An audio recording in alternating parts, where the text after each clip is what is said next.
to that point, then that's why we see the national debt just continue to increase and increase.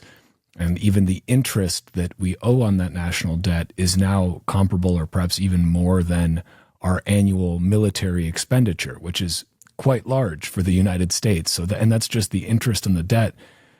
A lot of people, you see people talking about, well, the debt doesn't actually matter. We don't have to balance the budget. I guess the implicit assumption there is because we can just print money to cover the difference. But is that true? And I mean, what are the risks to this never balancing the budget, increasing the debt?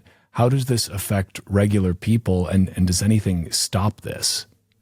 So you're right. The way that they are able to kind of make that statement is the implicit thing is because we can print the difference.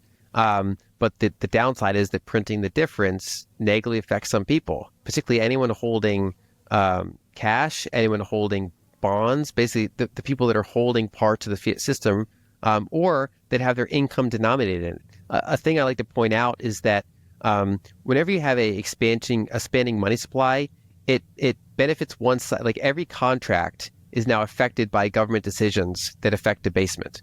So everybody's wage, as well as different businesses, if they have kind of multi-month or multi-year supply contracts with each other at certain prices, these are fixed things.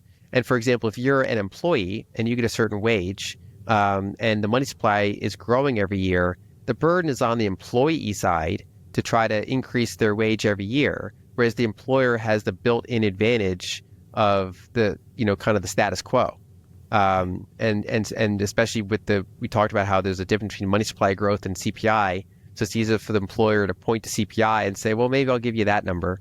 And so it kind of airs the power toward one side of a contract when this happens. And so that's the cost of debasement, is that, especially if you were to steelman what they're thinking, they think that they often can deploy resources better than the private sector. And so, if Marcus Aurelius is running the economy, maybe he's if some like outlier capital allocator is the one that happens to be debasing everyone's money and making decisions, then sure, maybe that one time out of 100 actually works out. The problem is that the vast majority of political systems are not going to be particularly efficient at capital allocation, that there's going to be some spectrum of error in the system, and then that's what leads to prices going up for everyday people.